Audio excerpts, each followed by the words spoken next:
Қайырлы күн, құрметті достар.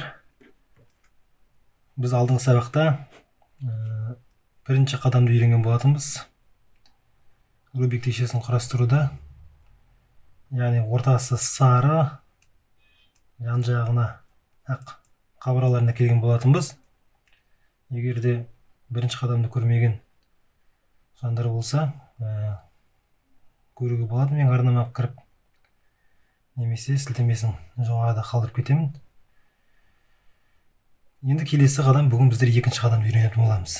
Екінші қадамда бізде міндетті түрде ортасы ақ болу керек, және де жанындағы түстері мына ортасындағы қабырғасының ортасындағы түстермен сәйкес келіп тұру керек. Екінші қадамды біздер қазір үйренетін боламыз, яғни осыны қалай жасау керектігін. Екінші қадамды құрастыру қиын емес, өте оңай. Мұқият қарасаңыздар түсінесіздер. Алдымен жанындағы түстерге мән береміз. Бірінші қарайық. Мына ақ түсті біздер астына жіберуіміз керек. Бірақ ең алдымен ортасындағы, жанындағы қабырғаның ортасындағы центрдегі түспен сәйкестендіруіміз керек.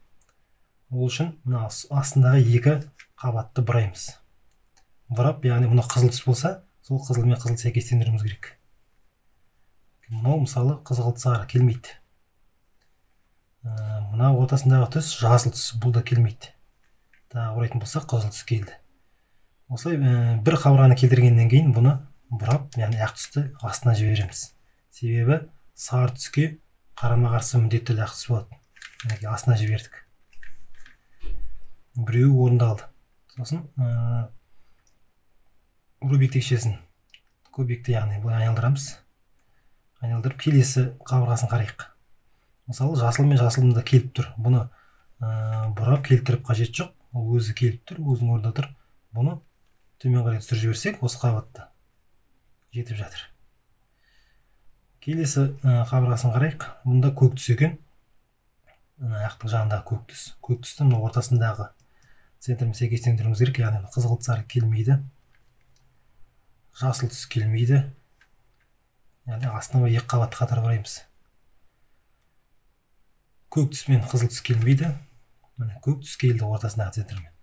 Бұны келтіргеннен соң төмен қарай тағы да осылай түсіріп жібереміз. Енді соңғысы қалды. Яғни көбекті айналдырып ұстаймыз да, жанымызға өзімізге ыңғайлы қылып. Жанында қызғылт сары түс, мұнда центрде қызыл түс, яғни келмей тұр. Көк түс келмейді. Мінекей, қызғылт сары келді. Бұны ең соңғы қабырғасын төмен қарай түсіреміз. Осыны түсіріп болғаннан кейін ақ түсті жоғары қаратамыз. Мінекей, ақ түсті жоғары қарады. Бізде, яғни ақ крест құрастыру. Біздің екінші қадамымыздың мақсаты ақ крест құрастыру орындалды. Яғни мына жанындағы қабырғаның бұрыштарының түстеріне мән бермеңіздер. Біздер ең бірінші мақсат ақ крест құрастыру, және сол кресттің жанындағы қабырғалары мына жанындағы қабырғасының центрмен сәйкес болу керек түстері. Көрдіңіздер ме? Көк пен көк, мінекей.